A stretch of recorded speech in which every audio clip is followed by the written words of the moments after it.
তাহলে আমরা অনেক বিলম্বে যে প্রধান উপদেষ্টার বাসভবনের সামনে অবস্থান নেব। আপনাদের অত্যন্ত দুঃখের সাথে জানাচ্ছি এবং একই সাথে সাধারণ শিক্ষার্থীদের তারা যে চরমভাবে ক্ষুব্ধ সেটি হচ্ছে শাহরিয়ার আলম সাম্য হত্যাকাণ্ডের প্রায় 9 দিন অতিবাহিত হয়েছে। কিছুক্ষণের পরে 10 দিন অতিবাহিত হবে। এখনো পর্যন্ত শাহরিয়ার আলম সামনের প্রকৃত কোনো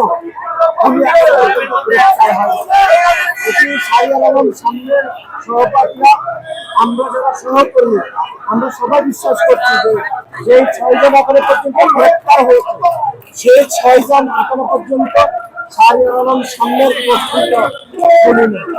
সুতরাং আমরা মনে করছি এই ইন্টারনেট গভর্নমেন্ট এখনো পর্যন্ত চূড়ান্তভাবে ব্যর্থ হয়েছে শাহরিয়ার আলম সামনের প্রকৃত খুনিদের গ্রেপ্তার করতে। আমরা গণমাধ্যমে শুনেছি যে শাহরিয়ার আলম যে স্থানে গ্রেপ্তার হয়েছে সেখানে সিসি ক্যামেরা অপেক্ষা ছিল।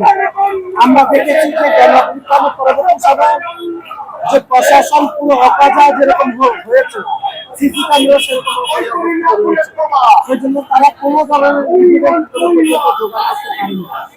আমরা 3টি দাবিতে আজকে অবস্থান কর্মসূচি করছি। একটা নিরাপদ ক্যাম্পাস, শাহরিয়ার আলম সামনের গ্রেপ্তারের শাহরিয়ার আলম সামনের হত্যাকারীদের গ্রেপ্তার এবং বিচার নিশ্চিত এবং ঢাকা বিশ্ববিদ্যালয়ের মাননীয় উপাচার্য মাননীয় কোনোভাবে এই হত্যাকারীর দায় এড়িয়ে যেতে পারেনি। সুতরাং ওনাদের অবশ্যই পদত্যাগ করা উচিত বলে আমরা মনে করি এবং অন্তর্বর্তীকালীন সরকার ঢাকা বিশ্ববিদ্যালয়ের প্রশাসনের বিষয়ে তাদের পরিষ্কার করা উচিত বলে এবং আপনারা জানেন গত 9 মাসে বাংলাদেশ জাতীয়তাবাদী ছাত্র দলের 2 জন নেতাকর্মী একই কায়দায় হত্যাকাণ্ডের শিকার হতে হয়েছে। আমরা বেসরকারি বিশ্ববিদ্যালয়ের পারভেজ হত্যাকাণ্ড এবং ঢাকা বিশ্ববিদ্যালয়ের সামনে হত্যাকাণ্ড একই কায়দায় আমরা দেখেছি যে ছুরি কাগজ করে তাদেরকে হত্যা করেছে। সুতরাং বাংলাদেশ জাতীয়তাবাদী ছাত্র দল মনে করছে যে শাহরিয়ার আলম সাম্য এবং পারভেজের হত্যাকাণ্ড হয়তোবা রাজনৈতিকভাবে পরিকল্পিত হত্যাকাণ্ড হতে পারে। তারপরে আমরা তদন্তের উপর আস্থা রাখতে চাই এবং ইন্টারনাল গভর্নমেন্টকে পরিষ্কারভাবে বলতে হবে যে শাহরিয়ার আলম সাম্যকে সুগঠিত হত্যা করেছে, তারা হত্যা করেছে। সেজন্য আমরা আজকে অবস্থান কর্মসূচি পালন করছি। এটি বিকাল 5টা পর্যন্ত চলবে। এর মধ্যে যদি সরকার অবস্থান ব্যাখ্যা না করে তাহলে আমরা পরবর্তী কর্মসূচি গ্রহণ করব।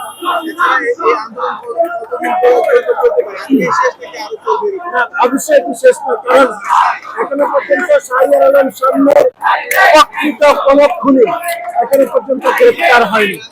এবং আপনি জানেন যে গত 9 মাসে ঢাকা বিশ্ববিদ্যালয়ে 2টি হত্যাকাণ্ড হয়েছে। তোফাজ্জল হত্যাকাণ্ড, শাহরিয়ার আলম সাম্য হত্যাকাণ্ড এবং ঢাকা বিশ্ববিদ্যালয়ের 7 নম্বর এলাকায় একজন বৃদ্ধ নারীকে ধর্ষণের শিকার হতে হয়েছে। পুলিশ হাসিনার গ্রাফিতি মুছে দেওয়া হয়েছে এবং পুলিশ হাসিনার মোটিভকে গায়েব করে দেওয়া হয়েছে। প্রতিটি জায়গায় ঢাকা বিশ্ববিদ্যালয়ের মাননীয় উপাচার্য গ্রহণ করতে হবে, কিন্তু আমরা দেখেছি মাননীয় উপাচার্য এবং ঢাকা বিশ্ববিদ্যালয়ের মাননীয় পক্ষ কোনো দায়িত্ব নিচ্ছেন না। সুতরাং অনতি বিলম্বে ঢাকা বিশ্ববিদ্যালয়ের মাননীয় পক্ষ মাননীয় ভিসিকে অবশ্যই পদত্যাগ করতে হবে এবং সরকারকে অবশ্যই ঢাকা বিশ্ববিদ্যালয়ের পক্ষ এবং ঢাকা বিশ্ববিদ্যালয়ের উপাচার্যের বিষয়ে তাদের বক্তব্য পরিষ্কার করা উচিত বলে আমরা মনে করি।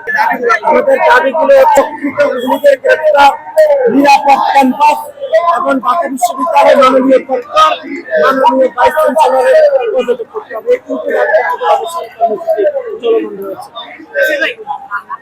এখন দেখছি যে যতক্ষণ পর্যন্ত যমুনার সামনে অবস্থান কর্মসূচি না দেওয়া হচ্ছে ততক্ষণ পর্যন্ত বাংলাদেশের কোনো দাবি দাবা আসলে পূরণ হচ্ছে না। এক ধরনের ব্যাগ পাল্টা শুরু হয়েছে যে অন্তর্বর্তীকালীন সরকার নিজেরাই নিজেদের বিভাগ রেখে নিয়ে আসছে। সুতরাং আমরা মনে করছি যদি অনতি বিলম্বে খুনিদেরকে গ্রেপ্তার না করা হয়, ঢাকা বিশ্ববিদ্যালয়ের পক্ষ ঢাকা বিশ্ববিদ্যালয়ের উপাচার্যকে যদি পদত্যাগ না করতে বাধ্য করা হয় এবং নিরাপদ ক্যাম্পাসের বিষয়টি সুনির্দিষ্টভাবে ব্যাখ্যা না দেওয়া হয় তাহলে আমরা অনতি বিলম্বে যে প্রধান উপদেষ্টার বাসভবনের সামনে অবস্থান নেব। এটি খুব দ্রুত অবস্থানে ঘোষণা দেওয়া হবে।